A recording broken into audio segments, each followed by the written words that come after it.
예, 제가 한번 기도하겠습니다. 하나님 감사합니다.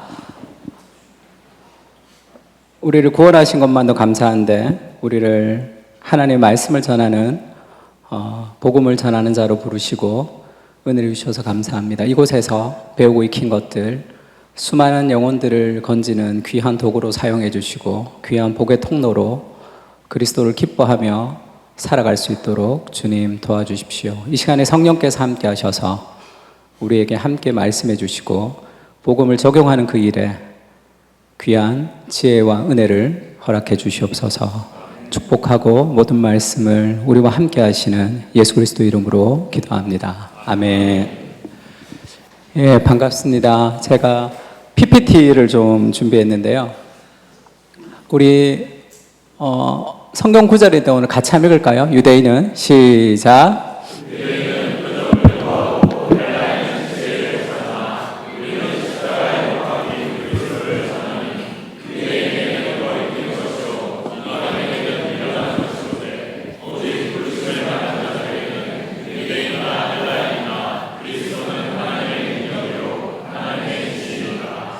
아멘.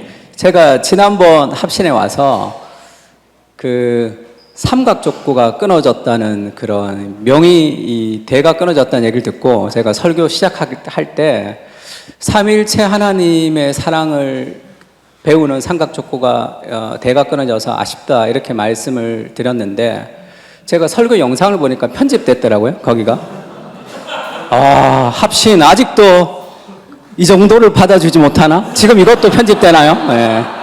그리고 또 누가 문자가 왔어요. 목사님 오늘 말씀을 듣고 너무 은혜를 받았다고. 뭘 은혜 받았는지 봤더니 반드시 삼각족구를 부활시키겠습니다. 이렇게 문자가 와서 지난번에는 삼각족구로 시작해서 삼각족구로 끝나는 어떤 그런 좀 기억이 좀 있습니다. 오늘은 우리가 포스트 모던 시대에 저 말고 PPT를 좀 띄워주시면 좋을 것 같아요. 포스트 모던 시대에 어떻게 복음을 전해야 될 것인가 할 때 저는 이 뉴욕에 있는 이 팀 켈러 목사님 교회를 한번 방문한 적이 있습니다. 제일 충격받았던 것이 그 전에 제가 브루클린 터버너클 처치를 갔는데 짐 샴발라 목사님이 사역하시는 뭐 찬양의 난리도 아니에요. 근데 바로 이제 그 근처라 그 리디머 교회를 갔었는데 제가 충격을 받았던 게 뭐가 없어요. 그때는 클래식 예배였는데 영창 피아노 같은 거 하나 갖다 놓고 이 대학 강대상에서 설교 한 40분 정도 하고 찬송가 2곡 불렀습니다. 그리고 성찬식 하더라고요. 근데 젊은이들이 가득 차 있었습니다. 그러니까 두 가지를 느꼈는데 야, 오늘날에도 말씀 하나로 이렇게 많은 젊은이들을 맨하탄 한복판에서 모을 수 있구나라는 그런 뜨거움도 느꼈고 도대체 어떻게 설교를 하길래 저렇게 많은 사람들이 여기에 집중하면서 듣는가 그런 고민이 있었습니다. 그러니까 회의주의가 가득한 그 뉴욕에서 팀 켈러가 복음을 전달하는 방식을 우리가 좀 배우면 좋겠다 그런 생각이 좀 있습니다. 다운주의 사회에서의 복음이라는 책이 있죠. 레슬리 비긴 책인데 저희 때는 20대 때 그 C.S. 루이스랑 레슬리 비긴 책을 다 읽었는데 제가 온누리교회 청년부 가서 한번 강의를 했는데 레슬리 비긴 읽은 사람 그랬더니 한 사람 손 들더라고요. 그러니까 오늘날에 굉장히 이렇게 잘 안 읽히는 책이 됐는데 다운주의 사회에서 복음을 팀 켈러가 저렇게 이제 표현을 했습니다. 그러니까 레슬리 비긴이 영국에 부흥할 당시에 인도 선교사로 나갔어요. 그리고 35년 사역하고 다시 영국으로 돌아왔습니다. 근데 영국 교회가 쇠퇴하기 시작한 거죠. 복음을 전하는 것은 레슬리 비긴이 있을 때나 다시 돌아왔을 때나 똑같죠. 계속 교회는 복음을 전하는데 왜 교회가 쇠퇴할까? 복음의 문제가 아니라는 거죠. 그럼 뭐의 문제인가? 레슬리 비긴이 이렇게 얘기합니다. 우리 같이 한번 읽어볼까요? 시작.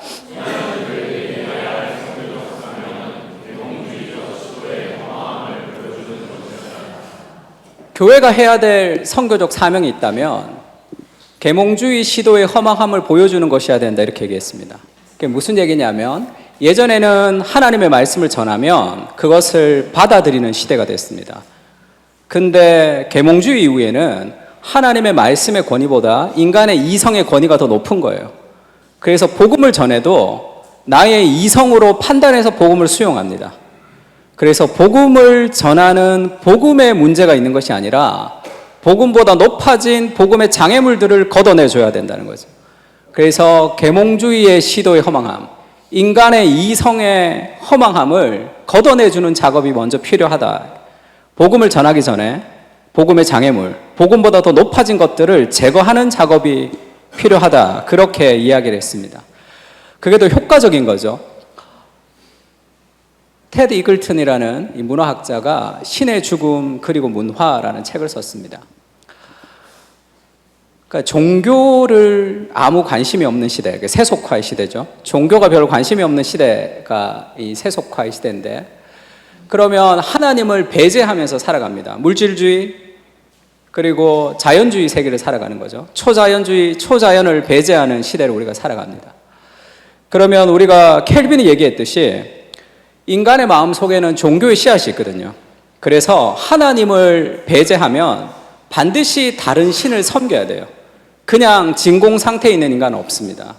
그러면 오늘날 신을 죽여버린 시대에 신의 자리를 대신하는 것이 무엇인가? 그것을 문화라고 얘기하는 거예요. 사람들은 문화의 영향을 받으면서 살아갑니다. 그러니까 그거를 이제 문화의 내러티브다, 문화의 서사다 이렇게 얘기하죠. 문화 내러티브라는 것을 쉽게 얘기하면 성경은 아니에요. 성경하고 틀립니다. 근데 사람들이 진리처럼 믿고 있는 그런 공리 같은 거죠. 의문조차 품지 않는. 저희 윗세대 한 50년 전의 어른들은 직업이 있으면 만족했습니다. 직업을 통해서 내가 일할 수 있고 가족을 부양할 수 있으면 행복하게 살았어요. 저희보다 한 20년 뒤 MZ세대, 우리의 젊은 세대들은 직업이 있는 것으로 거의 만족하는 사람 퍼센테이지가 극히 드물어요. 왜냐하면 직업을 통해서 자아를 실현하고 싶거든요. 잘 생각해 보세요. 이 사람이 50년 전에 태어났으면 그런 생각 안 해요. 근데 지금은 비슷하게 생각하죠. 태어나면서 나는 직업을 통해서 자아를 실현해야 되겠다 생각한 사람은 없습니다. 근데 왜 오늘날의 젊은이들은 직업을 통해서 자아를 실현해야 된다는 어떤 신념을 가지고 살아갈까요? 어디서 배운 걸까요? 그것을. 책도 안 읽고 배우지도 않았는데, 그것이 문화의 내러티브, 그 문화의 이야기가 사람들을 형성하는데 그것이 하나님의 자리를 대신하고 있다 이렇게 얘기합니다. 그러면 성도들이 있는데 우리가 복음을 전할 때 하나님보다 더 높아진 무엇을 다 가지고 있다는 거예요. 그걸 마음의 우상이다 이렇게 얘기하죠. 하나님보다 더 사랑하는 대상들을 가지고 있습니다. 데이비드 폴리슨이라는 그 상담학자가 있습니다. 웨스트민스터 상담학자 교수인데, 지금 데이비드 폴리슨 책이 이제 몇 권씩 계속 번역이 되어 있는데, 데이비드 폴리슨이 마음의 우상과 허영의 시장이라는 논문을 하나 썼습니다. 인터넷에 다 찾을 수 있는 논문이에요. 그 논문을 발표하는 것을 팀 켈러가 듣고 죄에 대해서 어떻게 생각해야 되는지에 대한 깨달음을 얻은 거예요. 그러니까 데이비드 폴리슨은 이 마음의 우상, 하나님보다 더 사랑하는 대상을 사람들이 가지고 있는데, 이것이 어디서부터 오느냐 하면 허영의 시장, 철로 역정에 나오는 얘기죠. 철로 역정에 믿음과 크리스찬이 허영의 시장에 갔다가 믿음이 순교하고 크리스찬들이 감옥에 갔다가 나오는 그 과정에서 허영의 시장에서는 허영을 막 판매합니다. 여러 가지 문화들. 그러니까 그것이 오늘의 문화 속에서 살아간다는 거죠. 사람들이. 그래서 그 허영의 시장으로부터 배우는 그 문화가 신의 자리를 차지해서 사람들은 하나님보다 더 사랑하는 대상들이 있는 거죠. 그래서 복음을 들어도 그 복음이 내가 판단하기에 좋으면 어느 정도만 받아들입니다. 그러면 복음을 전하는 것도 중요하지만 높아진 잘못된 문화의 내러티브, 그 마음의 우상을 걷어내주는 작업들이 필요한 거죠. 제일 쉽게 예를 들 수 있는 게 요나죠. 요나가 하나님의 말씀을 들었습니다.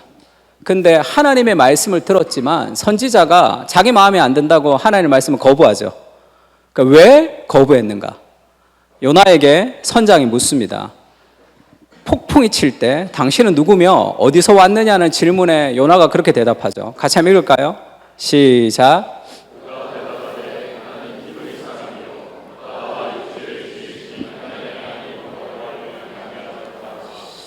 바다와 육지를 지으신 하나님을 경외하는 사람이다. 나는 크리스찬이라는 정체성이 있는 거죠. 그보다 더 앞선 정체성, 그게 뭐죠? 나는 히브리 사람이다. 히브리 사람이라는 마음의 우상이 하나님보다 더 큰 거죠. 제가 소그룹을 하다가 저희 청년 중에 한 명이 이렇게 질문했습니다. 나의 계명을 가지고 지키는 자라야지 나를 사랑하는 자네, 이런 말씀이 있죠. 나를 사랑하는 자는 내 아버지께 사랑을 받을 것이요 나도 그를 사랑하여 그에게 나를 나타내리라. 근데 그렇게 얘기하더라고요. 성경에 보면 목사님, 나의 계명을 가지고 지키는 자야지 사랑한다고 하는데 반드시 말씀을 지켜야 사랑합니까? 나는 하나님 사랑하는데 말씀을 못 지킬 때가 많은데요. 그럼 그 사랑은 뭐냐? 이렇게 물었어요. 성경은 계명을 지켜야 사랑한다고 얘기하지만 우리는 하나님을 사랑하지만 계명을 못 지킬 때가 있잖아요. 하나님을 사랑하면 계명을 지킵니다. 그러면 계명을 지키지 못하는 내 사랑은 도대체 무엇이냐? 사랑이죠. 하나님을 사랑합니다. 그런데 더 사랑하는 대상이 있는 거죠. 왜 거짓말을 하느냐 하면 하나님의 말씀에 순종하는 것보다 내가 부끄러워지는 것이 더 수치스러우면 거짓말하겠죠. 하나님을 사랑하지만 하나님보다 더 사랑하는 대상이 있을 때 복음이 잘 들어가지가 않는다. 저는 교회를 개척할 때 기도를 하려고 창문을 열고 건물을 봤더니 한 건물에 교회가 3개가 있더라고요. 한 빌딩 안에. 그래서 교회를 개척할 마음이 이렇게 하나님, 교회가 이렇게 많은데 내가 또 하나의 교회를 보태야 될 이유가 있습니까? 그때 하나님이 가서 모든 민족으로 제자를 삼아, 그 말씀을 주셨고, 저는 이제 오카노 목사님에게서 제자 훈련을 배웠기 때문에 그래, 정말로 성경이 말하는 제자 삼는 교회를 세워보겠다, 그런 공동체를 만들겠다라는 비전을 하나님 주셨습니다. 교회를 개척해서 매일 새벽마다 하나님이 원하시는 건강한 공동체를 위해서 기도했거든요. 근데 교회가 건강해지지 않는 것 같아요. 그러면 첫 번째로 자기를 질책합니다. 개척 아니었나 봐. 나 그때 부임 갔어야 되나 봐. 개척은 스타일이 맞지 않아. 시대가 개척이 아니에요. 그렇게 자기를 정죄하다가 그 다음에는 다른 사람을 비난하죠. 왜 우리 교회 성도들은 잘 변하지 않을까? 왜 이럴까? 그 다음에 교회가 건강해지지 못하는 외부적인 환경, 월세가 오른다든지, 그 다음에 자리가 좋지 않다든지, 그런 것에 대한 두려움이 계속 있는 거죠. 너무 신기하지 않나요? 매일 기도하는데, 기도할 때마다 건강한 공동체를 위해서 기도할 때마다 자기 정죄와 비난과 두려움이 점점 커지는 거죠. 나중에 알았습니다. 건강한 공동체를 세우는 좋은 비전이 하나님 사랑하는 것보다 더 높은 위치에 있으면 우상이 되는 거죠. 우상이라는 것은 잘못된 뿔 달린 누군가에게 절하는 것이 아니라 다 좋은 거죠. 가족을 사랑하는 거, 교회 생활 열심히 하는 거, 열심히 공부하는 거, 그게 다 나쁜 게 어디 있습니까? 다 좋은 것인데 그것이 하나님보다 더 사랑하는 대상이 될 때 그것은 다 죄가 되는 거죠. 그래서 팀 켈러가 우상에 대해서 그렇게 얘기합니다. 무엇이든지 당신에게 하나님보다 더 중요한 것, 무엇이든 하나님보다 더 크게 당신의 마음을, 생각을 차지하는 것, 하나님만이 주실 수 있는 것을 다른 데서 얻으려 한다면 그것이 우상 숭배. 그래서 우리가 회개를 할 때 2가지를 회개해야 됩니다. 첫 번째는 우리의 죄를 회개해야 되고, 두 번째는 우리의 의를 회개해야 돼요. 우리 안에 있는 의, 좋은 것, 선한 것, 그것이 하나님께 가는 것을 막을 수도 있습니다. 배우자를 하나님보다 더 사랑하는 사람들은 배우자가 자기에게 실망할 때 인생의 절망을 경험합니다. 하나님이 계셔도, 말씀이 있어도 어떤 위로가 되지 않는 절망 가운데 빠지는 거죠. 그러니까 우리를 절망시키는 것이 있다면 그것은 다 우상이에요. 그래서 나를 절망시키는 어떤 감정의 끄트머리를 깊이 추적해야 됩니다. 그러면 그 안에 내가 섬겼던 또 다른 신이 딸려오는 경우가 많습니다. 자식을 우상처럼 생각하는 사람은, 하나님보다 자녀를 더 사랑하는 사람은 자녀가 내 마음대로 되지 않을 때 인생을 무너지는 것 같은 절망을 경험하는 거죠. 그러니까 모든 회복은 내가 하나님보다 그것을 더 사랑했습니다라는 삶의 회복으로 삶이 회복이 되는 거예요. 그리고 하나님이 아닌 다른 것을 더 사랑하게 되면, 왜 나 외에 다른 신을 섬기지 말라라고 얘기하느냐 하면, 하나님보다 더 사랑하는 대상이 있으면 그것은 우리를 노예로 삼습니다. 하나님만이 우리를 자유하게 할 수 있는 거죠. 어거스틴이 죄의 본질이라는 것은 disordered love라고 그랬습니다. disorder, 그러니까 무질서하다 이렇게도 번역되는데, 정확하게 얘기하자면 순서가 바뀌었다는 뜻이죠. 죄라는 것은 사랑의 순서가 바뀐 거예요. 하나님을 가장 사랑할 때 나머지를 다 누릴 수 있는데, 하나님보다 더 사랑하는 대상이 있으면 그것은 우리를 노예로 삼습니다. 그것이 우리를 끌고 가는 거죠. 그럼 만약에 우리 안에도 그런 것이 있고, 사람들 안에도 하나님보다 더 사랑하는 어떤 문화의 내러티브를 가진 우상을 가지고 사람들이 들어온다면, 단순한 복음의 제시로 그들이 변화되기 위해서는 엄청난 성령의 역사가 있어야 되겠죠. 그런 일이 있을 수도 있습니다. 그러나 그 사람 안에 있는 가짜 하나님을 걷어내주는 작업을 해야 되는 거죠. 왜냐하면 사람들은 모릅니다. 하나님을 섬긴다고만 생각해요. 그러나 하나님보다 더 사랑하는 대상이 있는 거죠. 어거스틴의 기독교 교양에 보면 이 프루이라는 개념이 있죠. 향유하는 사랑이 있고 우티, 사용하는 사랑이 있다. 하나님을 향유하면 나머지를 다 즐길 수 있습니다. 배우자와 자녀를 하나님보다 더 사랑하면 그것이 우리를 노예로 삼지만, 하나님을 가장 사랑하면 배우자와 자녀를 가장 행복하게 사랑할 수 있는 거죠.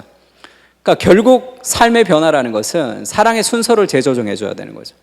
무엇을 사랑하는지, 내가 사랑했던 모든 것 버려주고 주님만 따르리라는 그런 고백이 너무 좋지만, 어떤 느낌이 드냐면 좋아하는 것들 하나도 못하고 재미없는 하나님을 따라가야 된다는 그런 느낌이 드는 거죠.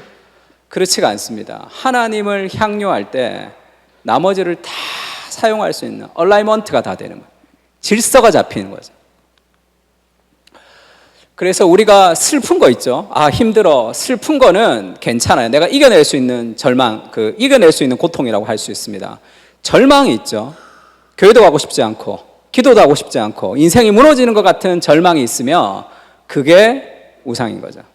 나의 감정의 끄트머리에 나를 절망으로 이끌어가는 것이 무엇인지를 깊이 돌아보는 거. 일기 쓰는 것도 좋습니다. 영적 일기 같은. 데이비드 브레너드 같이 일기를 쓰면서 내 감정을 추적하는 것도 영성에서 굉장히 중요한 거죠. 근데 문제가 뭐냐면 그 우상이라는 것은 굉장히 깊고도 넓습니다. 어떤 목사님이 계셨는데 그분이 회심하기 전에 온갖 여자들을 만났던 플레이보이였어요. 그러다가 예수님을 만나고 회심을 해서 이제 한 가정에 충실한 남자가 됐습니다.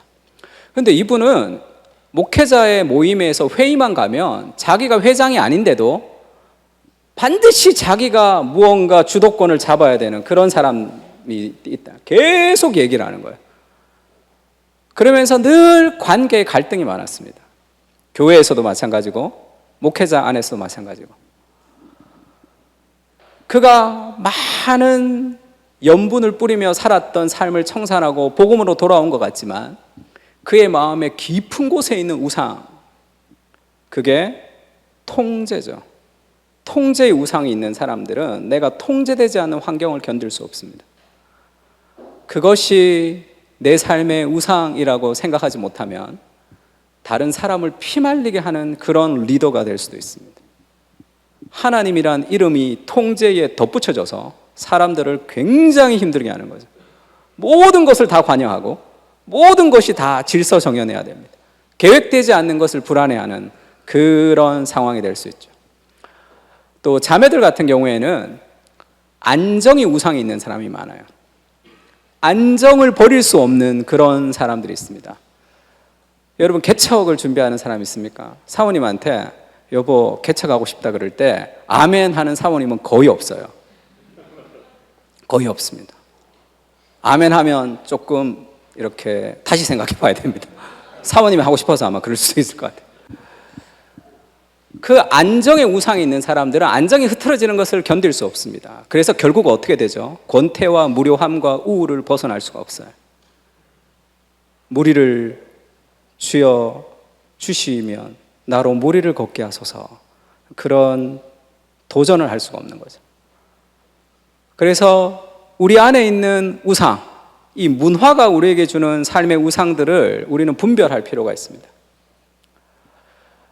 팀 켈러가 탈기독교 시대의 전도에서 그렇게 얘기했어요. 교리문답을 가리킬 때 교리라는 것은 원래가 대항적인 교리였다, 이렇게 얘기합니다.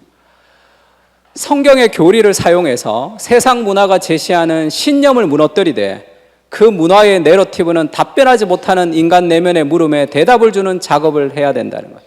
켈빈의 기독교 강요를 젊은 청년들이나 가르칠 때 힘든 게 뭐예요? 카톨릭과 막 싸우는데 별 교리가 아닌 쓸데없는 얘기가 많이 들어가는 것 같잖아요. 개도 나오고 막 그러니까 이걸 가르치기가 좀 쉽지가 않다고요. 그리고 카톨릭에 대해서도 잘 모르고, 그래서 기독교 강요를 자꾸 이제 줄여야 된다, 이제 그런 얘기도 많이 하는데, 그 작업이 왜 필요한가 하면 그 당시의 문화의 내러티브라는 거죠. 그 당시의 문화의 내러티브를, 문화의 내러티브의 모순을 드러내는 방식으로 켈빈이 교리를 전하고 있다, 이렇게 얘기합니다. 그래서 교리문답은 성경의 가르침을 제시해서 카톨릭의 오류를 드러내는 데도 목적이 있었던 거죠. 올바른 세계관을, 우리 빨간색 같이 한번 읽을까요? 시작.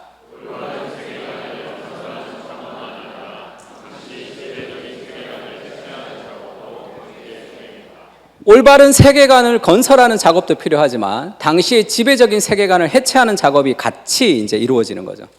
그때 복음이 심어지는 겁니다. 그러니까 팀 켈러가 설교에서도 그렇게 얘기하는데, 우리는 세속 문화의 내러티브들을 평가하면서 동시에 도전하는 방식으로 그에 상응하는 성경의 주제와 교리들과 진리들을 제시하는 법을 배워야 된다는 거죠. 그러니까 문화에 대한 교리를 가지고 문화를 평가하고 분석할 수 있는 눈이 필요한 거죠. 트레븐 왁스가 이 복음과 도시 아티클 중에 테일러 스위프트 현상에 대해서 글을 쓴 적이 있습니다. 테일러 스위프트가 미국에서 아주 유명한 팝 가수죠. 2023년도 타임지 표지 모델이 됐습니다. 그리고 올해는 하버드 대학에서 테일러 스위프트 강의가 하나 생겼어요. 뉴욕 대학에서 연설했던 그 연설은 You on now, 네 마음대로 살아가라 라는 그런 메시지는 젊은이들에게 잘못된 독립성을 심어주기에 좋은 그런 메시지를 전해주는 거죠. 트레빈 왁스가 테일러 스위프트 현상을 세 가지로 좀 볼 필요가 있다, 이렇게 얘기했습니다. 첫 번째는 L, longings. 테일러 스위프트가 말하는 갈망이 무엇인지. 사람은 하나님을 찾는 거죠. 영원한 갈망을 찾습니다. 모든 예술은 결국에 궁극적인 고울이 하나님이죠. 그의 갈망이 있기 때문에 노래하는 거 아니겠습니까? 근데 그 갈망을 찾아가는 과정에서 lies, 거짓말을 찾아야 되는 거죠. 용서보다는 복수가 더 괜찮은 것이야. 기독교의 성은 억압적인 것이야. 성의 혁명이 자유로운 것이야 라는 그 안에 어떤 자유를 향한 갈망에 대한 잘못된 거짓말을 분별할 수 있어야 되죠. 그리고 light, 빛을 비춰줘요. 그러면 처음에 갈망했던 테일러 스위프트의 그 갈망이 복음이 어떤 해답을 주는 것인가로 분석을 하고 전해주어야지, 테일러 스위프트를 동경하는 많은 사람들이 가지는 그 갈망을 복음으로 연결해 줄 수 있다, 이렇게 얘기했습니다. 그래서 우리가 오늘 읽었던 본문도 유대인은 표적을 구하고 헬라인은 지혜를 찾죠. 그들은 표적, 유대인은 능력을 구합니다. 힘을 구해요. 헬라인은 지혜를 찾습니다. 그것이 그들의 꿈이에요. 오늘날로 얘기하면 많은 사람들이 돈과 성공과 자기개발과 그런 성취와 그런 것을, 부자가 되고 싶어하는 그런 갈망을 찾습니다. 그런데 십자가는 그것과는 꺼리는 것이 되고 미련한 것이 되는 거죠. 그러나 진정한 십자가는, 그리스도는 하나님의 능력이요 하나님의 지혜라는 말은 결국 그 말이에요. 그들이 성공을 찾고 돈을 찾지만, 그들이 표적을 찾고 지혜를 찾지만, 그들이 찾는 것은 표적과 지혜가 아니죠. 성공과 돈이 아닙니다. 성공을 통해서 얻고 싶어하는 궁극적 무엇이 있어요. 돈을 통해서 얻고 싶어하는 궁극적 만족을 찾는 겁니다.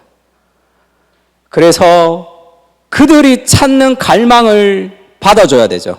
이원론적으로 이건 세상의 문화라고 버려서는 안 되고, 그들은 갈망이 있죠. 그 갈망은 하나님을 찾는 겁니다. 그 갈망을 받아주면서 너희가 찾는 그 갈망에서는 진정한 성공과 돈은 십자가가 줄 수 없지만, 성공과 돈을 구한다고 해도 너희가 얻는 그것은 얻을 수 없지만, 진정한 능력과 진정한 지혜는 그리스도 안에 있다. 바울이 그걸 얘기하고 있는 거죠. 수많은 삶에 하나님보다 더 높아진 문화적인 내러티브들이 있습니다. 그러나 그것을 아무리 추구해도 그들이 찾는 궁극적 만족을 줄 수 없지만, 그리스도가 너희가 진정으로 찾는 궁극적 만족의 해답이 되는 거죠. 그 복음을 만나면, 그 만족을 만나면 더 이상의 성공이 목표가 되지 않죠. 사랑이 목표가 되지도 않습니다. 그런 방식, 그것이 문화의 내러티브를 드러내주는 방식이 복음과 함께 전달되어야 된다 이야기하고 있습니다. 틴켈러의 설교가 한 3단계 정도로 나눌 수 있는데, 첫 번째 문화를 향해서 설교하는 거죠. 문화의 우상들을 걷어내주는 작업, 복음의 장애물을 치워주는 작업을 합니다. 그 다음에 복음을 전하는 거죠. 그리스도 중심을 전하고, 그리고 그리스도를 적용하는 이 3가지 단계 정도가 있는데, 이 문화에 대한 얘기를 오늘 좀 하고 싶어서 왔습니다. 이 그림이 혹시 딱 보시면 알죠? 우리 합신이니까. 이 코넬리우스 반틸이 수업 시간마다 그렸다는 그림이죠. 변증학 시간에. 동그라미가 2개가 있고 줄이 연결되어 있는 것은 하나님과 피조물입니다. 그러니까 하나님과 연결된 인간이죠. 크리스찬이에요. 우리는 하나님과 연결되어서 세상을 해석하죠. 성경에서 이렇게 살아라 저렇게 살아라는 모든 해답을 줄 수 없지만, 성경이 모든 문제의 해답이 되는 것은 성경의 원리로 유추할 수 있는 하나님의 세상에서 하나님과 연결된 우리가 가지는 삶의 합리성입니다. 그 다음에 동그라미 하나만 떠 있는 것은 넌 크리스찬이에요. 넌 크리스찬은 하나님 없는 사고를 하는 거죠, 자기가. 그래서 문화의 내러티브, 그들이 하나님보다 더 사랑하는 대상, 그것은 반드시 불행하게 만들고 반드시 모순이 존재합니다. 내 생각이거든요. 크리스찬의 생각은 하나님과 세상과 인간에 대해서 가장 합리적으로 얘기할 수 있는 거죠. 그래서 넌 크리스찬, 무신론과 유신론이 만났을 때 신앙을 배제하고 합리성과 합리성이 만나도 무신론은 비합리적이죠. 근거가 없기 때문에 그렇습니다. 그러니까 사실 유신론도 믿음이고 무신론도 믿음이죠. 인간은 태어나면서 나는 하나님 믿어 이런 사람 없습니다. 나는 하나님 안 믿어 이런 사람도 없어요. 인간은 그렇게 태어나지 않습니다. 그러니까 인간이 가지는 자신의 세계관의 가장 베이스에는 믿음이 있는 거예요. 과학적으로 증명할 수 없는 어떤 믿음이 존재합니다. 그 믿음 위에다가 뭔가를 합리성을 쌓아가는 거예요. 우리는 뭘 믿죠? 기독교도 믿음의 종교죠. 가장 베이스에는 믿음이 있습니다. 기독교가 가지는 2가지 믿음이 뭐죠? 첫 번째는 하나님이 거기에 존재하신다. 하나님 거기 계신다. 그거는 믿어야 되는 거예요. 거기만 계시면 안 되죠. 타락한 인간이 하나님을 알 수 없으니까. 하나님이 거기에 계시면서 우리에게 말씀하시는 거죠. 프란치스 셰퍼가 거기 계시는 하나님, 그리고 3권이 거기 계시면서 말씀하시는 하나님, 그게 기독교의 전제죠. 우리는 그걸 믿습니다. 거기에 존재하시고 말씀하시는 하나님을 뭐죠? 그게 성경이죠. 성경의 기초 위에서 우리는 합리성을 가지기 때문에 훨씬 더 성경을 바르게 해석하기만 하면 세상과 인간과 이 환경에 대해, 하나님에 대해서 가장 통일된 이론들을 제시할 수 있는 거예요. 무신론은 그렇지 않습니다. 가장 베이스에 근거 없는 믿음이 존재하기 때문에 다 모순이 존재해요. 하나님보다 더 사랑하는 대상이 있을 때 그것의 허무함을 들춰내줘야 됩니다. 팀 켈러가 이 베르타스 포럼 같은 데서 무신론자 교수님과 대화를 하는 장면이 있습니다. 근데 이 개혁주의를 가진 사람들은 조금 저런 대화를 좀 싫어하는 경향이 있습니다. 왜냐하면 마틴 로이드 존스 목사님이 TV 토론에 나와서 무신론자와 토론하자 할 때 노했죠. 복음은 설득하는 것이 아니다. 복음은 설명하는 것이 아니다. 복음은 선포하는 것이다. 아멘! 했단 말이에요. 근데 무신론자와 대화를 잘 안 하죠. 팀 켈러는 무신론자와 대화합니다. 복음으로 그 사람을 설득할 수 있다 그렇게 생각하지 않죠. 모든 신앙은 하나님이 성령께서 역사하셔야 돼요. 그러면 무신론자와 대화를 왜 하느냐? 무신론의 비합리성을 드러낼 수 있다는 거예요. 합리성과 합리성이 만나면 무신론은 근거가 없기 때문에 반드시 모순이 존재합니다. 모순이 존재하지만 존재하지도 모르고 믿고 있는 거예요, 사람들이. 그것을 들춰내줘야 되죠. 그래서 설교를 들으면서 내가 이렇게 사는 게 저것 때문이었구나라는 것을 깨닫게 해줘야지 그 삶을 벗기고 그 다음에 복음을 심어주는 거죠. 전제주의 변증의 방식입니다. 근데 팀 켈러는 반틸 얘기를 하나도 안 해요.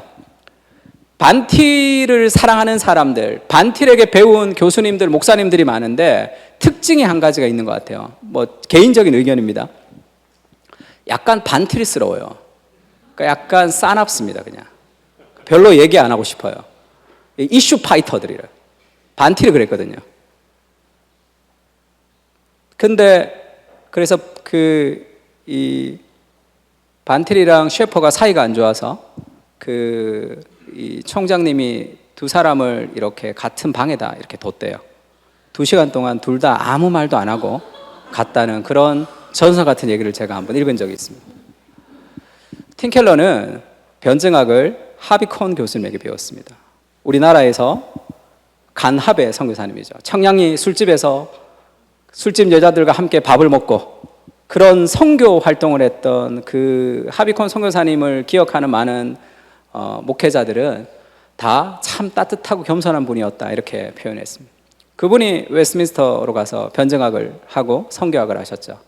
그래서 이 하비 콘 밑에서 이 변증을 배웠습니다. 그래서 팀 켈러의 변증은 조금 더 따뜻하다고 해야 될까요? 그런 면이 좀 있습니다. 그래서 믿지 않는 사람과 대화할 때 오케이, 무조건 대화하는 거죠. 그러면서 질문을 통해서 그 사람 안에 있는 모순을 드러내주는 방식. 그래서 make sense of God, 하나님이 가장 말이 되는 거죠. 성경을 통해서 가장 합리적으로 살아갈 수 있는 그들의 전제를 벗겨주는 방식으로 설교도 하고 가르침을 합니다. 기독교는 편협하지 않아? 이렇게 묻는 거죠. 왜 너희 종교만 구원이 있다고 얘기하고 다른 종교는 구원이 없다고 하느냐? 기독교는 편협하다라는 얘기를 한다는 거죠. 그때 기독교는 편협하지 않다고 아무리 얘기해도 이 사람한테 통하지가 않죠. 그러면 기독교가 편협하다는 이 사람의 주장, 기독교가 가지는 배타성, 그것이 싫다라고 얘기하는 이 사람의 주장을 들춰보면 그 가장 밑바닥에는 뭐가 있다고요? 믿음이 있습니다. 신념. 근거가 없는 신념이 있어요. 그래서 모든 신념이나 세계관 속에는 과학적으로 증명할 수 없는 믿음이 있습니다. 무신론도 그렇고 유신론도 그래요. 근데 무신론은 믿음이 더 좋아야 돼요. 더 비합리적이거든요. 그러니까 훨씬 더 하나님을 믿지 않는 사람은 믿음이 더 좋은 사람이에요, 우리보다. 기독교는 편협해 이렇게 얘기한단 말이에요. 기독교가 편협한 이유가, 그러면 한꺼풀 들춰보면 기독교가 편협하다는 사람의 메시지에 깔려있는 주장은 뭡니까? 진리는 하나가 아니야. 진리가 하나라고 생각하면 기독교가 편협하다고 생각할 수 없죠. 진리가 하나가 아니야 라고 믿고 있기 때문이죠. 기독교와 구원이 있는 것이 그렇게 기분이 안 좋습니까? 그러면 당신은 진리가 하나가 아니라고 믿는군요. 이렇게 물어야 되겠죠. 그러면 그렇다 그러겠죠. 왜 너네만 진리일 수 있냐? 다른 것도 진리일 수 있지 않냐? 근데 진리가 하나만일 수도 있죠. 그래서 진리가 하나라는 것 자체가 편협하지는 않습니다. 정답이 하나인데 정답이 하나라고 얘기하는 게 편협하지는 않잖아요. 그러면 진리가 하나라고 생각하는 근거가 무엇입니까? 이렇게 얘기하면 근거는 없어요. 근거는 없습니다. 종교는 다 똑같아. 그렇게 얘기하죠. 누구는 코끼리 코 만지고, 누구는 다리 만지고, 불교는 다리 만지고, 기독교는 코 만지고, 그럼 자기는 모든 종교를 다 꿰뚫어보는 전지적 작가 시점으로 모든 공부를 다 한 사람인 것처럼 얘기하잖아요. 다 모순이 있는 거죠. 그러니까 진리가 하나라고 생각하는 그 근거를 들춰보면 베이스에 아무것도 없습니다. 우리는 진리가 하나라고 믿죠. 베이스가 성경. 그러니까 성경의 권위를 두느냐 안 두느냐죠. 성경에서 나오지 않는 모든 다른 사상들은 다 모순이 있습니다. 그래서 팀 켈러가 그렇게 얘기해요. 그러면 당신은 기독교가 싫은 이유가 기독교의 종교관이 다른 종교보다 우월하다는 것이 기분 나쁜 거죠? 이렇게 물어요. 그런 거죠. 기독교의 종교관이 다른 종교보다 우월한 게 기분 나쁘니까. 그러면 그 논리를 그대로 자신에게 대입하면 본인도 자기의 종교관이 기독교의 종교관보다 우월하다고 생각하니까 기독교는 편협해 이렇게 얘기하는 거잖아요. 그러면 그 말 안에 자가당착이 있다는 거죠. 본인도 그렇게 생각하는 거죠. 내가 가지고 있는 종교관, 다른 종교도 다 구원을 얻어야 된다라는 종교관이 기독교보다 더 우월하다고 생각하니까 기독교는 편협해 이렇게 자신 있게 주장하는 거잖아요. 그러면 그 논리대로 하면 자기가 편협한 거죠. 지금 진리가 하나다라고 주장하는 것 자체는 편협하지 않습니다. 하나일 수도 있으니까. 편협하다면 진리를 믿지 않는 사람을 때리거나 폭행을 하거나 강압을 할 때 편협한 거죠. 근데 기독교는 은혜의 종교이기 때문에 다른 사람을 남보다 낮게 여기는 것이 기본인 거죠. 우리가 그렇게 살지 못한 것은 미안한 거지만 복음은 그렇게 얘기하죠. 내가 행위로 구원받지 않고 은혜로 구원받았기 때문에 믿지 않는 사람들 중에도 나보다 더 훌륭한 사람들이 훨씬 더 많다는 것을 우리는 인정하고 살아갑니다. 그러니까 모든 사람들에게 겸손한 거, 그것이 은혜의 종교죠. 기독교는 편협할 수가 없습니다. 본인이 편협한 거죠. 저도 예전에 전도하러 건대를 많이 다녔는데요. 건국대학교 많이 다닐 때 그 호수가 있습니다. 건대 가면. 그 호수에 보면 어떤 고무를 신고 개량 한복을 입은 아저씨가 있었어요. 저희 교회에서 그때 전도를 갔는데 그때 제가 교회에서 간사를 할 때입니다. 자매들이 가서 다 울고 오는 거예요. 그래서 간사님 저쪽 가서 한번 전도해 보라고 그랬더니 개량 한복에 고무신을 신고 있었는데 제가 전도하러 이렇게 딱 갔더니 여기 다 한편이야? 이렇게 얘기하시더라고요. 기를 확 죽이는 거죠. 예, 그랬더니 허허 이 불쌍한 사람아, 이 바다도 하나님이요, 이 호수도 하나님이요, 이 하늘도 하나님이요, 이 공기도 하나님인 것을 어찌 하나님이 성경에 갇혀 있다고 그렇게 얘기하는가. 삼라만상이 다 하나님이다 이렇게 얘기하시더라고요. 제가 물었습니다. 선생님, 삼라만상이 다 하나님이라는 것을 어떻게 알게 되셨습니까? 물었어요. 대답을 안 하길래 사지선다로 바꿔줬습니다. 1번, 태어나면서 삼라만상은 하나님이다 알았다. 2번, 어떤 책을 봤더니 삼라만상이 하나님이라고 알았다. 세 번째, 누군가로부터 배웠는데 가르침을 삼라만상이라고 배웠다. 네 번째, 내가 경험을 했더니 삼라만상이다 하나님이더라. 넷 중에 어떤 거냐 물었더니 다 아니라 그러더라고요. 바보 아니에요? 다 아니면 어떻게 알아요? 그럼 어떻게 인간이 지식을 습득합니까? 또 물었어요. 그랬더니 이제 도를 공부하는 사람이라는 얘기를 했습니다. 목소리가 조금 줄어들었어요.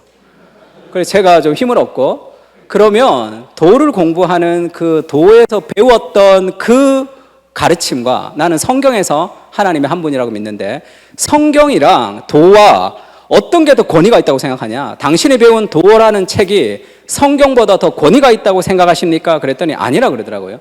바보 아니에요? 아니면 성경을 믿어야지 그거를 믿으면 안 되잖아요. 횡설수설하는 거예요. 그래서 제가 그렇게 물었습니다. 그때는 제가 팀 켈러를 만나기 전이라 반틸 라인이었거든요.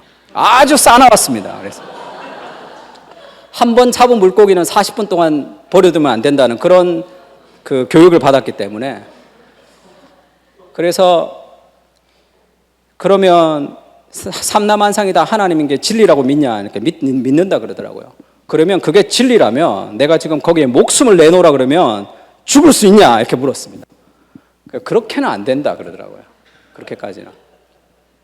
제가 승기를 잡은 거죠.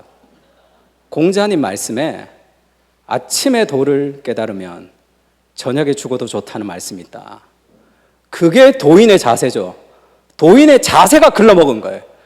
그게 내가 그 정도로 주장하려면 진리에 대한 그런 사모함이 있어야지. 그러니까 한 6개월 정도밖에 안 배웠다 그러시더라고요. 그게 진리를 향한 사모함 아닙니까? 정말 진리를 향한 간절함을 가지고 내가 목을 내놓아야지. 그건 못 내놓겠다 그러더라고요. 그러면서 제가 성경을 좀 읽어보라고 어깨를 툭툭 치고 갔더니 화가 나서 얼굴이 막 울그락불그락 한 거예요. 저희 자매들이 막 난리가 났습니다. 간사님 최고라고. 그렇게 해서 복음을 믿지는 않겠죠. 교회를 더 싫어하겠죠. 근데 그때 제가 느꼈던 것은 한 가지가 있는데, 세상이 말하는 어떤 신념이라는 것이 이게 하나도 튼튼하지가 않구나. 사상 누각이죠. 그 위에다 사람들은 다 자기의 어떤 인생관을 쌓아가고 있습니다. 그것들을 해체시키는 거죠. 지금 시계가 좀 멈춘 거죠. 맞습니까? 예. 오늘날 사람들에게 가지는 어떤 중심, 그 칼 트루먼이라는 그 교수님이 이상한 신세계라는 책을 썼습니다. 이상한 신세계에서 자아라는 개념에 대해서 어떻게 생각하느냐 하면, 자아라는 개념은 세 가지와 연결되어 있다 이렇게 얘기합니다. 첫 번째는 로버트 벨라가 마음의 습관에서 얘기한 표현적 개인주의라고 그러죠.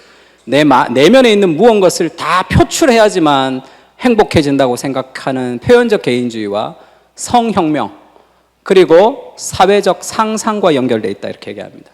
사회적 상상이라는 것이 캐나다의 찰스 테일러가 얘기했던 개념인데, 문화의 내러티브라 똑같은 개념입니다. 사람들은 자아라고 생각할 때 오늘날의 사람들의 자아의 개념, 자아의 정의는 내 내면에 있는 것들을 그대로 하는 거, 그러니까 내 내면이 중요하다고 생각하는 거죠. 인간의 지성과 감정과 의지는 다 타락했지만 그것을 타락했다고 생각하지 않습니다. 그래서 내 내면에 있는 것을 그대로 밖으로 표출하는 것을 진정성 있다 이렇게 얘기하죠. 욕을 해도 내가 욕하고 싶지만 참는 인생이 아니라 욕하고 싶을 때 욕하는 사람이 그게 앞뒤가 맞다. 내면과 밖이 똑같다. 그거를 진정성이라고 얘기합니다. 왜냐하면 자아를 자기 내면에 있는 어떤 욕구를 자아라고 생각하는 거죠. 그래서 나는 남자의 몸을 가지고 있는 여자입니다 라고 할 때 신체적인 특성이 아니라 내가 어떻게 느끼느냐가 곧 나다라는 그런 보편적인 자아의 정서가 지금 이 사람들 안에 있는 거죠. 그것을 사회적 상상, 그러니까 이 사회가 공유하는 문화의 내러티브라는 거예요. 그건 진리는 아닙니다. 그것이 잘못됐다는 것을 들추어 줘야 되는 거죠. 그거를 깨닫게 해주지 못하면 그거를 붙들고 성경을 듣는 거죠. 그러면 모든 설교를 자기의 무엇과 연결합니다. 내가 취직을 해야 돼요. 근데 그 인생의 성공이 가장 중요한 사람은 모든 설교의 적용을 자기 취직으로 연결하죠. 그것을 들춰내줘야 돼요. 그래서 오늘날의 이 자아의 중심에 찰스 테일러가 불안한 현대사회에서 그렇게 얘기했습니다. 개인주의라는 것은 좋은 면도 있죠. 개인주의가 공동체, 전체주의에서 벗어난 인간의 자유를 극대화하는 좋은 면도 있습니다. 근데 무엇으로부터의 자유는 있지만 어디로부터의 자유는 없는 거죠. 출애굽했습니다. 모세가 뭐라고 얘기하죠? 왜 출애굽을 하죠? 하나님을 예배하기 위해서죠. From Egypt. 거기서 끝나버리면 사상 누각을 헤매고 있는 거죠. 오늘날의 자유가 그 비슷합니다. 속박에서 벗어나는 걸 자유라고 생각하는 거죠. 성경은 어떻게 얘기합니까? 진리가 우리를 자유롭게 하는 거죠. 그 진리에 우리를 맞출 때 진정한 자유를 가질 수 있지만 오늘날의 자아는 그렇게 얘기하지 않습니다. 그래서 그 자아를 중심으로 하는 개인주의를 따라 살아갈 때 결국 어떻게 되느냐 하면, 우리 빨간색 한번 읽을까요? 삶은 시작.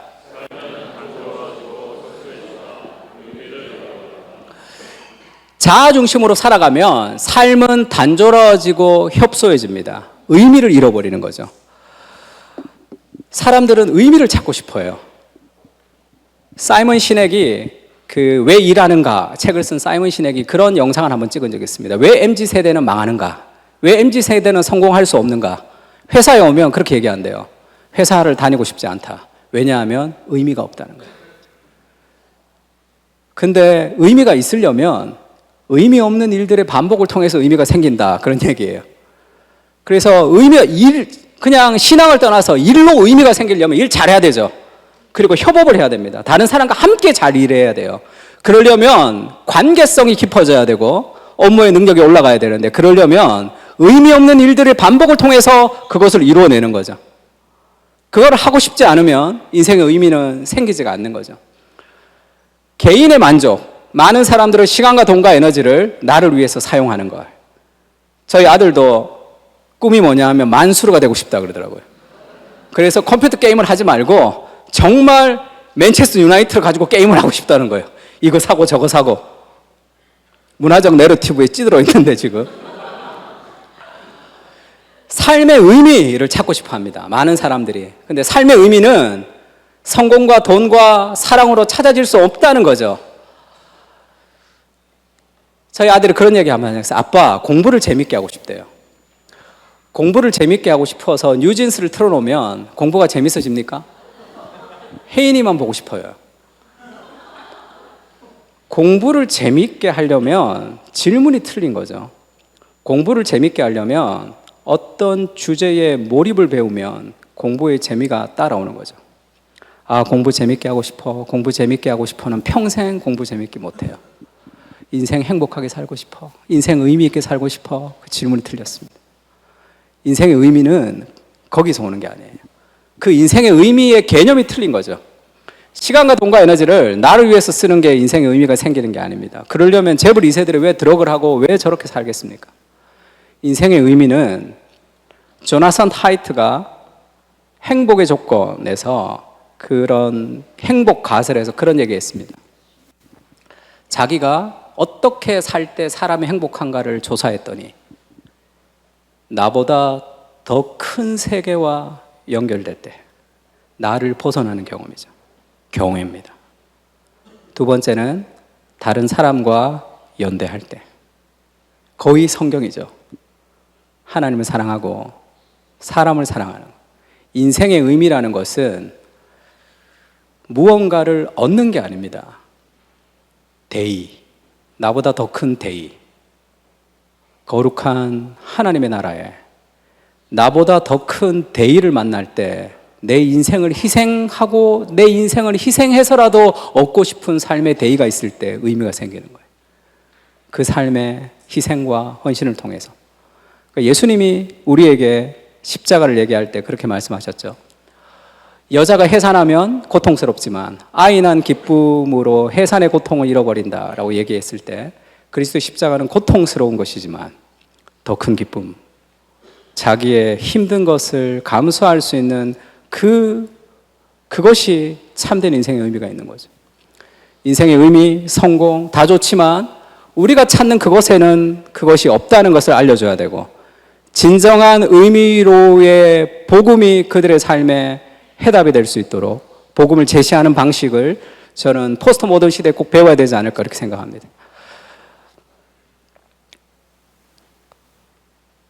슈퍼볼에서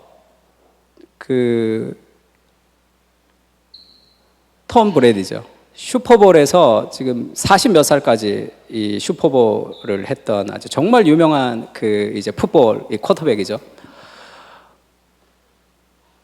인터뷰를 할 때 그런 얘기를 한번 했어요. 자기의 평생의 꿈이 뭡니까? 슈퍼볼 챔피언이 되는 거죠. 슈퍼볼 챔피언이 되고 기분이 어떻습니까? 라고 물었더니 그렇게 대답했습니다. 하나님, 이게 답니까? 이렇게 얘기했대요. 정말 그걸 원했는데 그것을 딱 거머쥔 그 순간의 기쁨은 사라지죠. 이게 단가? 당연하죠. 전도서에 이런 말씀이 있습니다. 같이 한번 읽을까요? 하나님이 시작.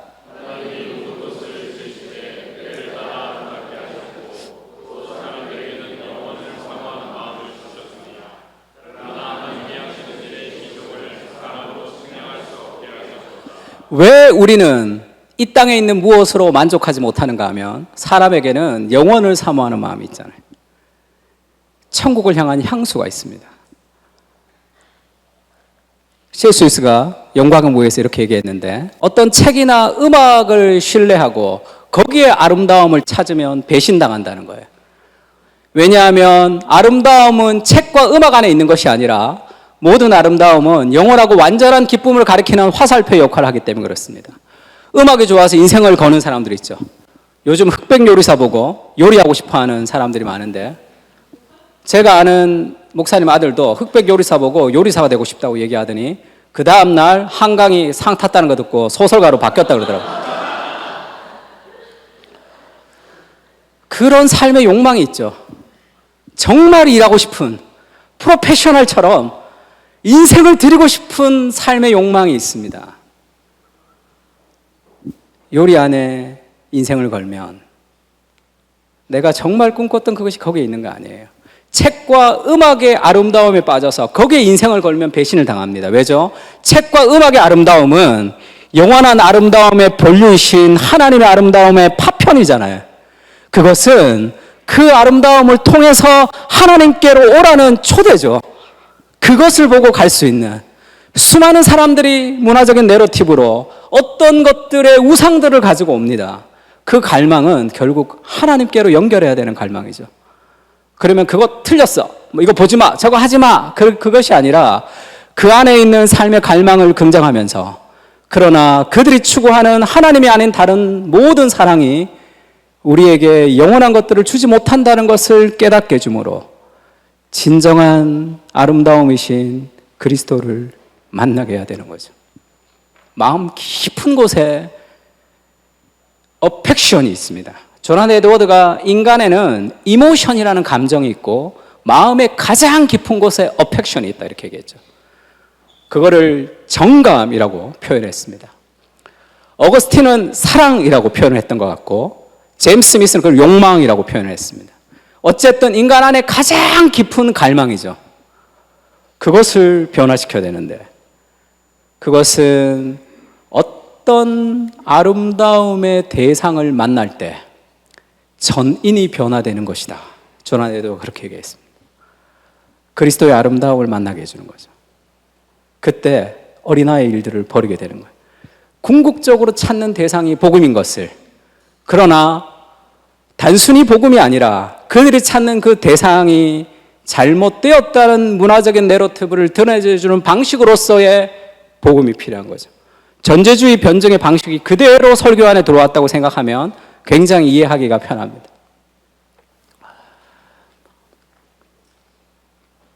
뭐 눈물의 여왕 이런 것도 많이 보죠. 제가 제자훈련 하는데 기도할 시간이 없다 그러더니 저거는 꼭 보더라고요. 일주일에.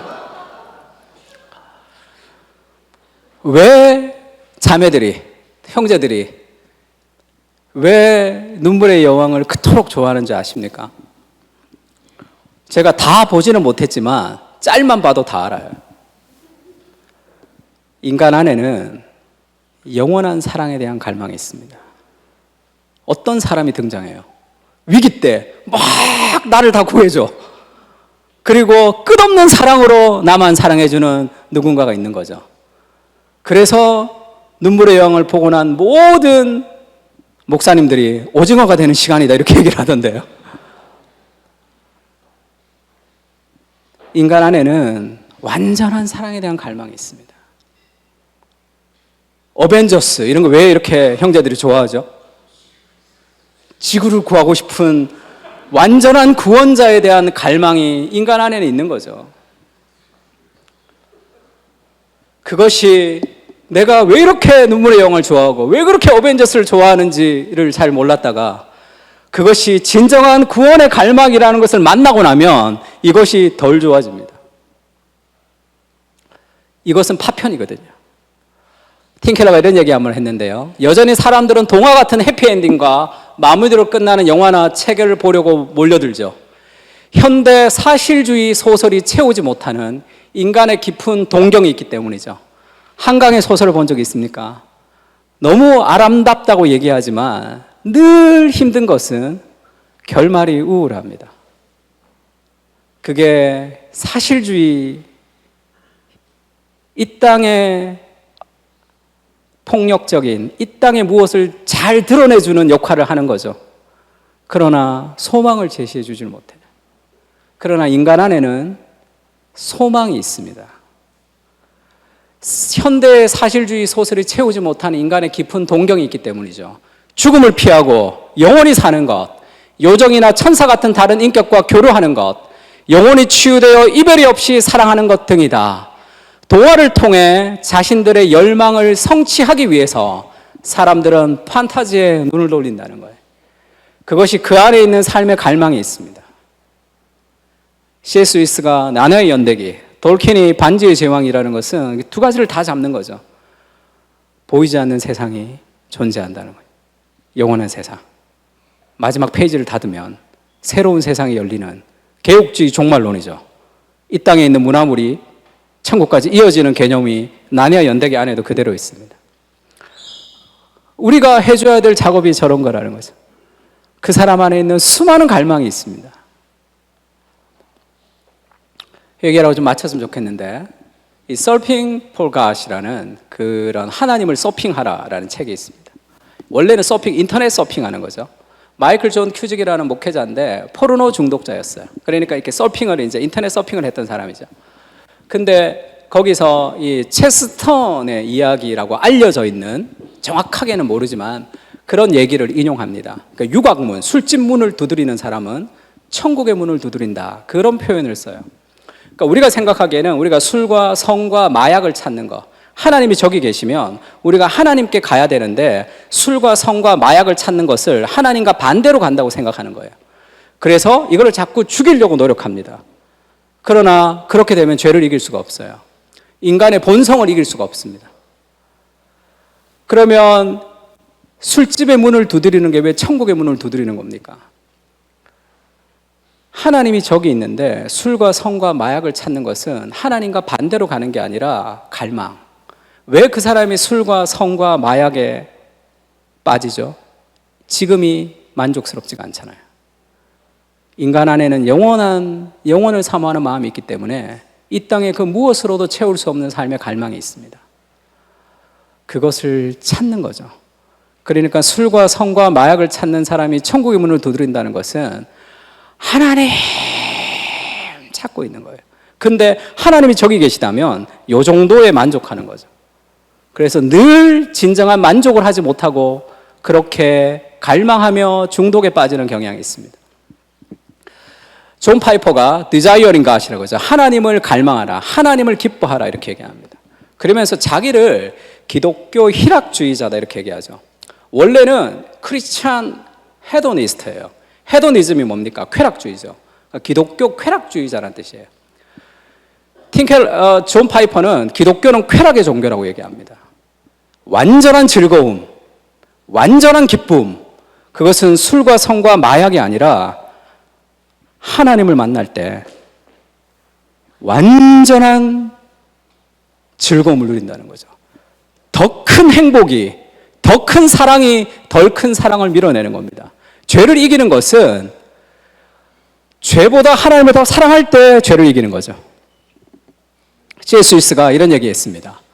현대인의 사고에서 행복을 추구하는 거, 행복을 만끽하는 것이 나쁘다고 생각하면 그것은 칸트나 스토아 학파의 사상이 스며든 것이지 기독교 신앙에서 나온 것이 아니다. 기독교는 금욕의 종교가 아닙니다. 제 친구가 슬리퍼 신고 중학교 때 교회 갔다가 우리 부장쌤님한테 예배를 못 드리고 맞은 기억이 있습니다. 예수님도 슬리퍼 신었잖아요. 뭐 하지마, 이거 하지마, 저거 하지마라는 그런 종교가 아니라 기독교는 진정한 쾌락을 준다는 거죠. 진정한 즐거움을 주는 종교라는 거예요. 복음서가 당당하게 약속하는 보상, 엄청난 보상들을 생각하면 우리 주님께서는 우리의 갈망이 너무 강하기는커녕 너무 약하다고 말씀하시다. 죄에 대한 갈망이 큰 게 아니라 너무 약한 거죠. 고작 술과 성과 마약 정도. 하나님까지 가야지 만족이 있단 말이에요. 무한한 기쁨을 준다고 해도 술과 섹스, 야망에만 집착하는 냉담한 피조물들이다. 마치, 같이 한번 읽을까요? 시작.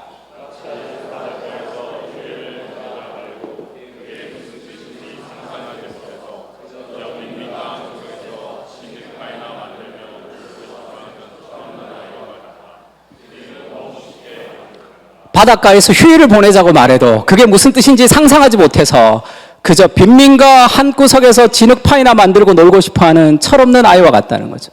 우리는 너무 쉽게 만족하는 거죠. 인생의 진정한 만족이 하나님의 즐거움인 것을 맛볼 때 다른 것들에 대한 즐거움을 잊어버립니다. 금욕적이고 죄를 이기기 위해서 막 싸우는 것이 아니라, 제가 이대호라는 이 프로야구 선수 얘기를 들었는데 저는 늘 의문이었어요. 저렇게 뚱뚱한 사람이 어떻게 야구를 잘하지? 초등학교 3학년 때 자기 아버지가 돌아가셨습니다. 어머니가 재혼을 했어요.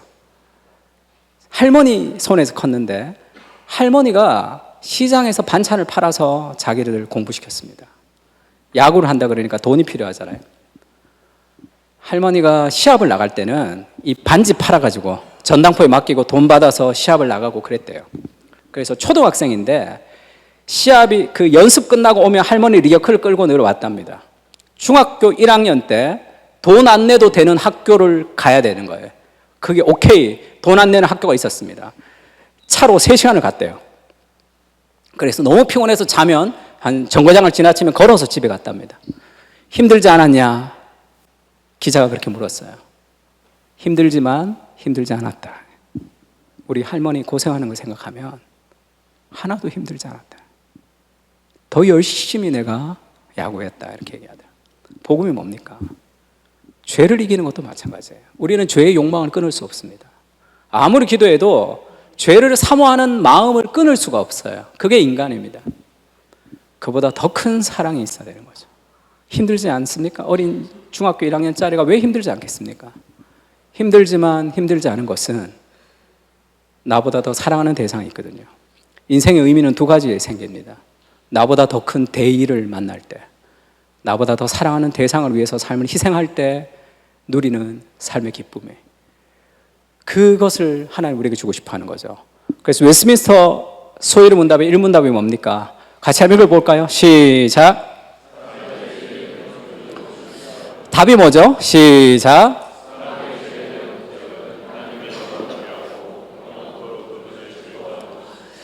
사람의 제일 되는 목적은 하나님의 영광을 드리는 것이고, 그 하나님의 영광은 인간의 즐거움과 동일한 거죠. 하나님으로 즐거워할 때 인생에 가장 큰 만족이 있습니다. 우리가 찾는 수많은 갈망, 그것들의 해답이 그리스도죠. 우리가 찾는 갈망으로서는 해답이 줄 수 없음을 드러내 주어야 하고, 그리고 진정한 삶의 갈망이 그리스도임을 전해줘야 됩니다. 이게 어려운 이유가 뭐죠? 켈빈도 그렇게 얘기하죠. 경건한 사람은 지옥이 없어도 말씀에 순종하죠.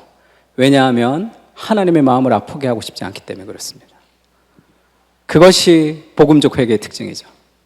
율법적 회개는 그 죄로 인한 고통에 대해서 벗어나게 해달라는 것이기 때문에 죄에 대한 사랑을 끊을 수 없습니다. 그러나 하나님의 마음을 아프게 했다는 하나님의 사랑에 대한 그 가슴 아픔은 죄를 싫어하게 되거든요.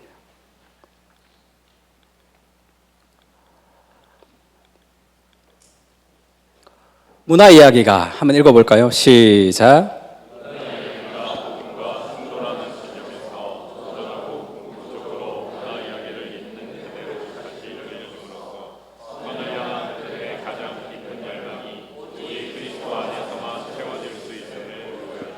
문화 이야기가 복음과 충돌되는 지점에서 도전하고 궁극적인 문화의 이야기를 있는 그대로 들려줌으로써 선을 향한 그들의 가장 깊은 갈망이 그리스도 안에서 채워질 수 있음을 보여줘야 됩니다.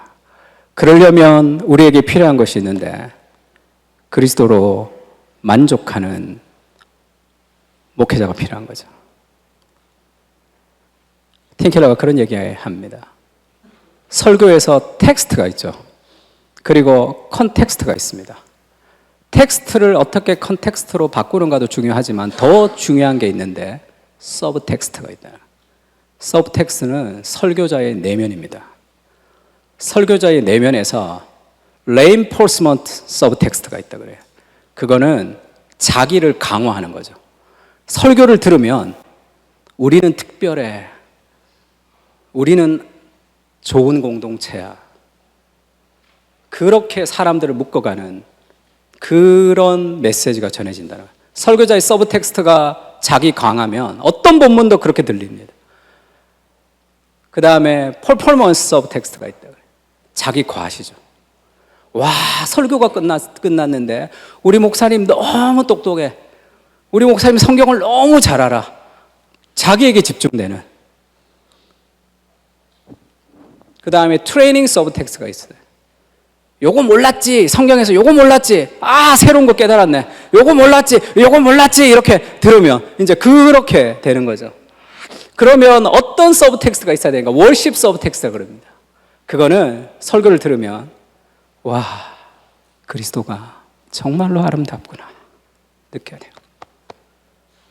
이야, 그리스도의 그 아름다움을 전해줘야 되는 거죠. 그러려면 어떻게 해야 되느냐? 기계적으로는 할 수 없다 이렇게 얘기하면서 한 가지 방식을 가르쳐줬는데, 마지막으로 한번 읽어볼게요. 우리가 설교할 때 시작.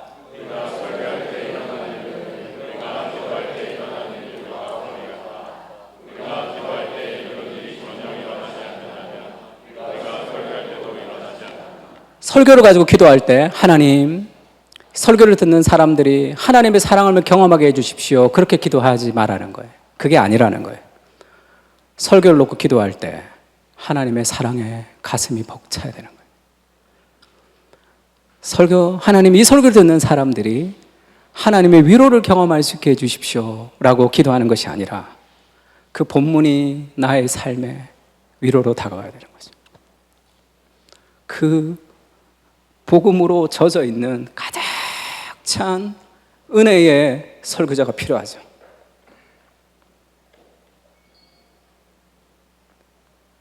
저도 오늘 아침에 새벽에 기도했는데 어거스틴의 기도에는 그런 표현이 있습니다. Pray for happy life. 행복한 삶을 위해서 기도하라 이렇게 얘기해요. 그 행복한 삶이 무엇인가? 시편 27편을 얘기해요. 내가 한 가지 일을 갈망하는데 내가 하나님의 집에 거하면서 여호와의 아름다우심을 맛보고 그 성전에서 사모하는 그것이니라.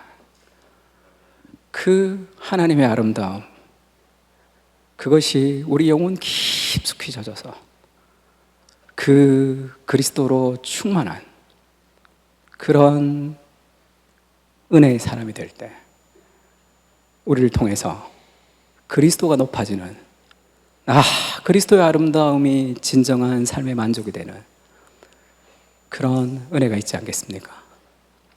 힘든 세상에 우리가 복음을 전하는 자로 부름을 받았습니다.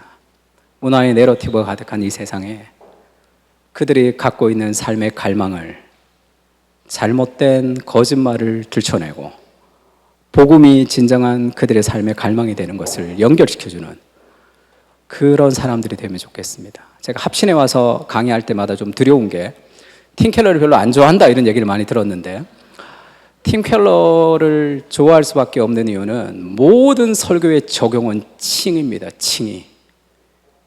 은혜가 순종의 동기가 될 수 있는 칭의를 적용시키는 거거든요. 딱 합신과 맞죠. 그리스도의 복음, 그 옛날 그 칭의가 오늘날의 수많은 삶을 변화시키는 거죠. The gospel changes everything. 복음은 모든 것을 변화시킵니다. 그 연결고리를 우리가 하는 거죠.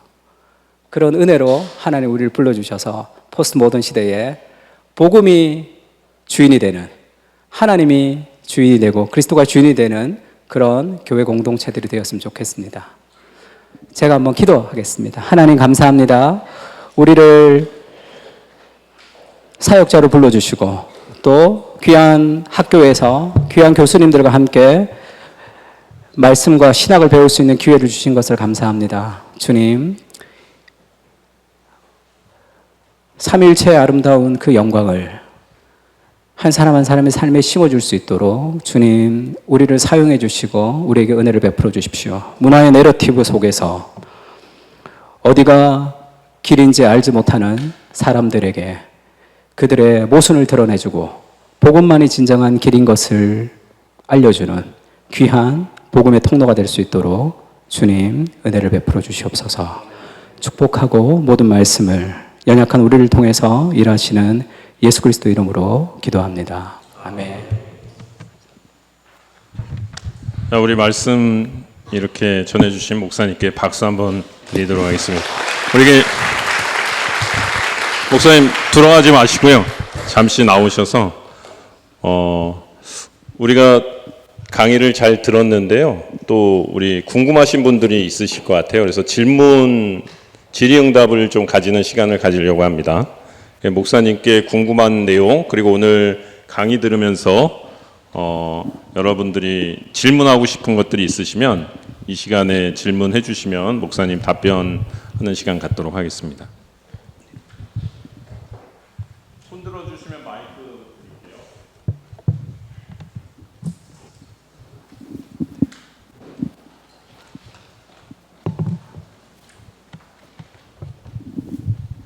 목사님 은혜를 굉장히 많이 받았는데 그 책을 굉장히 많이 읽으신 이제 느낌이 나잖아요, 저희가. 그래서 느낌만 나는 거예요. 네, 그래서 가장 본인에게 가장 도움이 많이 되었고 은혜가 많이 되었던 책이 어떤 책이 있을지 한 두 책 정도. 네, 너무 많으시겠지만. 네. 정말 이건 필독서다. 저는 조나단 에드워드 책도 좋아했고요. 신앙 감정론도 굉장히 이렇게 많이 도움을 받았고, 저는 이제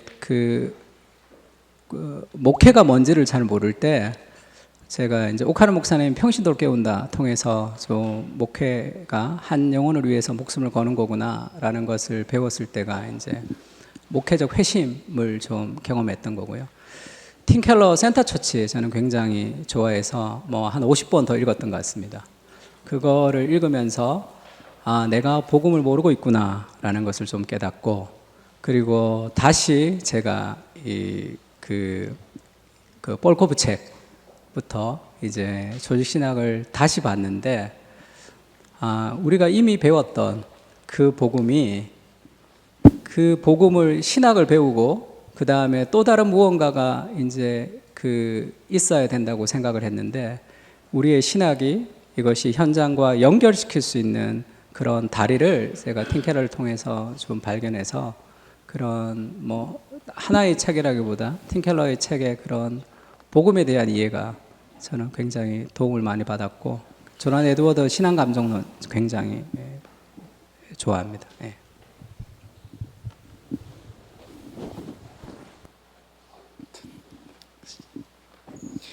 네, 목사님 제가 목사님 오늘 강의를 들으면서 계속 어떤 실제적 적용들에 대해서 계속 생각을 해봤는데 저는 이게 잘 안 떠올라서, 가령 여기서 보면 체스터턴이 한 말에 창녀촌의 문을 두드리는 사람은 예외 없이 하나님을 찾고 있는 것이다, 이 말을 했을 때에 그러면 그런 창녀촌을 찾거나 성을 갈망하는 사람들이 가지고 있는 그들이 가지고 있는 기저의 우상은 무엇이라고 진단할 수 있고, 그들에게 우리가 제시할 수 있는 더 큰 사랑을 어떻게 제가 제시를 할 수 있을지 구체적으로 떠오르지가 않더라고요. 그래서 목사님은 그 경우를 어떻게 말씀해 주실 수 있을지 궁금합니다. 네, 그거는 이제 케이스 바이 케이스라 쉽지가 않죠. 그러니까 이제 돈을 사랑하는 사람도, 이제 어떤 사람은 돈을 펑펑 쓰는 사람이 있고 어떤 사람은 돈을 아주 아끼는 사람이 있거든요. 그런데 이제 돈을 펑펑 쓰는 사람은 어떤 인정의 욕구가 있으면, 인정이라는 우상이 있으면 막 이걸 쓰면서 자기를 증명하고 싶어 할 것이고, 돈의 문제가 아니고, 돈을 굉장히 아끼지만 그 사람은 통제의 우상이 있는 사람은 아주 돈을 아끼면서 그런 우상을 가지고 있는 경우가 있습니다. 그럼 그거는 이제 내가 절망할 때를 보는 거죠. 어떨 때 내가 절망하는지, 어떨 때 내가 완전한 낙담으로 빠지는지를 보면 그 끄트머리에 우상이 있는 거거든요. 그러니까 내가 절망이라는 것은 하나님이 나를 회복시키는 과정이라고 생각하시면 좋고, 이런 우상이라는 개념을 통해서 죄를 드러내는 것은 저는 굉장히 효과적이라고 생각합니다. 왜냐하면 이런 예가 좀 그렇겠지만, 폴 워셔가 저쪽 끝에 있다면 폴 워셔는 죄를 지적을 하는 거거든요. 그러면 그 죄는 행위의 죄거든요. 근데 우상 숭배를 죄라고 얘기할 때는 좋은 게 다 죄가 되는, 하나님보다 사랑하는 모든 것이 다 죄가 되기 때문에 저는 어거스틴의 죄가 순서가 바뀐 사랑이라는 그 개념이 제 인생에서 굉장히 많은 도움을 많이 줬습니다. 그 우상과 죄에 대해서 우리가 분별하고 이야기를 할 때, 근데 그 우상이 문화에서 오는 경우가 많으니까 우리가 문화적 현상을 보고 복음을 가지고 그 문화적 현상을 받아들이고 도전하고 그리고 복음의 빛을 비춰주는 것을 저는 목회자가 해야 되는 작업이 아닌가 그렇게 생각하고 있습니다. 그냥 성경을 잘 전하는 것이 목회자의 과정이라기보다 그 사람 안에 있는 우상들을 들춰내주는 그 작업을 성도들이 다 할 수는 없거든요. 그래서 그것들을 좀 하면 좋은데, 모든 우상이라는 것은 다 철학의 베이스가 있는 거죠. 요즘 뭐 니체 책도 많이 나오고 아들러의 심리학 책도 나오는데, 그래서 제가 뻘코프의 조직 신학을 읽다가 너무 어려운 게 왜 그럴까 했더니 철학에 대한 이해가 없어서 그런 거죠. 그래서 철학, 이 신학교 다닐 때 이 철학에 대한 어떤 그 흐름들도 좀 알면 문화의 내러티브는 다 이제 그 철학의 어떤 베이스가 있는 거니까 그것을 좀 알고 좀 책을 보면 훨씬 더 좋을 것 같습니다. 철학 책도 좀 보시고, 그리고 신학이 좀 탄탄하게 돼 있어야지 또 문화를 분별할 수가 있으니까, 그러면서 문화적인 어떤 그런 책들을 보면서 같이 연습을 좀 하면 좋지 않을까. 처음에는 분석해 놓은 책을 따라서 배우면 좋고요. 그 다음에는 내가 조금씩 책들을 읽으면서 여러 가지 문화적인 현상들을 함께 고민해 보면, 그러면 또 여러 가지 대안들이 좀 나오지 않을까 그렇게 생각하고 있습니다. 네, 목사님 안녕하세요. 1학년 신건아입니다. 저희 질문 한 가지 드리고 싶은 게, 사실 팀 켈러 목사님도 그렇고 지금 변증학 관련한 책들을 읽다 보면 사실 굉장히 서구적인 문화와 그런 시대적 배경을 가지고 이제 많이 쓰여졌고, 사실 포스트 모던 시대라고 하더라도 물론 한국 사회 안에서도 이런 포스트 모던적인 가치관들이 있지만 사실 지극히 서양적인 것이라고 좀 생각이 들기도 하거든요. 그리고 아까 예시 들어주셨을 때도 미국에서 있었던 그런 우상의 문화적 내러티브의 변화와 그런 우상의 변화를 말씀을 해주셨는데, 좀 오늘 강의해 주신 내용을 토대로 지금 현재 한국 사회의 문화적 내러티브는 목사님 보시기에 무엇이다라고 말할 수 있을지, 그리고 저희가 이제 설교자로서 또 목회자로서 저희의 청중에 대해서, 저희의 청중에 가지고 있는 그런 우상은 어떤 것일지가 좀 궁금합니다. 네, 좀 두 가지 정도 얘기하고 싶은데요. 첫째는 이제 우리가 이제 팀 켈러 얘기를 할 때 이제 비판하는 많은 분들은 다 미국식이다 이제 그런 얘기를 하는데, 저는 독서는 비판적 독서 전에 이 모티머 애들러가 이 생각하는 독서법에서 이 분석적 독서, 그러니까 그 사람이 뭐라고 얘기하는지를 내가 100% 수용하고 나서 그 다음에 비판이 있어야 되거든요. 그래서 그런 것은 조금 동의하기가 쉽지가 않은 게, 그러니까 존 스토트는 영국식이고 성경은 유대식이죠. 그러니까 우리가 그거를 공부하고 하는 거 아니겠습니까? 그러니까 팀 켈러가 서구적으로 했던 것을 어떻게 적용하는지도 중요한데, 팀 켈러, 그러니까 하나의 신학자, 한 사람의 신학자에게 빠져보라. 그러니까 존 파이퍼가 조나단 에드워드에게 깊이 빠졌듯이 한 사람의 신학자, 그리고 한 사람의 목회자에게 좀 빠져보면, 그러니까 싱클러 퍼거슨이 그런 얘기했습니다. 팀 켈러의 책을 읽어서는 팀 켈러처럼 될 수 없고, 팀 켈러가 읽었던 책을 읽어야 팀 켈러처럼 된다. 그런 얘기를 했거든요. 그러니까 팀 켈러의 책을 보면서 내가 팀 켈러가 되면 다 적용할 수 있습니다. 그러니까 팀 켈러의 사고를 배우는 거죠. 그러니까 팀 켈러의 DNA를 배우게 되면 그거는 다 적용할 수 있습니다. 그러면 그것이 더 중요한 것 같고요. 그래서 우리가 뭐 이렇게 서구식이다 무슨 식이다가 꼭 동서양을 자꾸 나누는 거, 그런 느낌이 좀 있는데, 굳이 그럴 필요 없고 동양인이든 서양인이든 내가 그 사람에 대해서 그 사람의 DNA를 가지고 있으면 내가 보는 모든 것이 다 팀켈러의 DNA를 가지고 분석할 수 있는 거거든요. 그래서 팀켈러를 보면서 목사님 뭐가 바뀌었습니까? 이렇게 얘기할 때 제가 늘 얘기하는 게 하나도 안 바뀌었고 모든 게 바뀌었습니다. 이렇게 얘기하거든요. 팀켈러를 통해서 우리 교회에 뭔가 새롭게 변화 준 건 하나도 없습니다.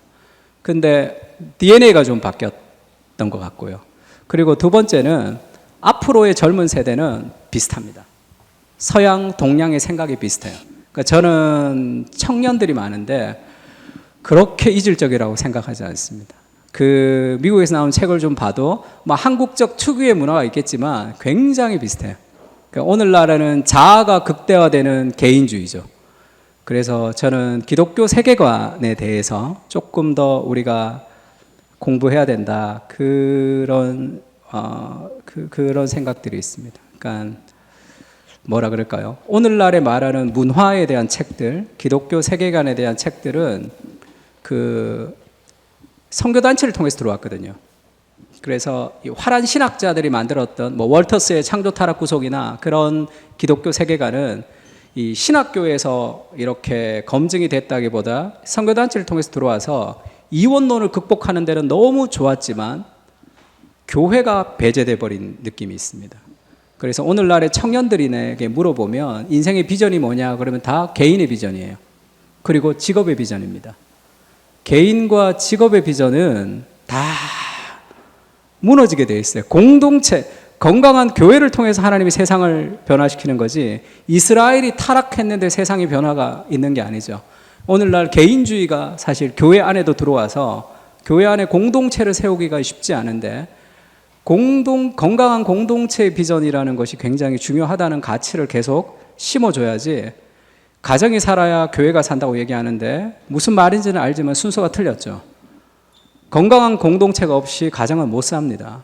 건강한 공동체의 은혜를 가지고 찢고 볶는 이혼하고 싶은 가정을 견디는 거고 힘든 직장 생활을 살아갈 힘을 여기서 공급하는 거지 건강한 개인의 비전이 교회를 살리는 게 아니거든요. 그래서 개인의 비전은 사실 공동체가 없는 개인의 비전이라는 것은 존재하지 않는 것 같은.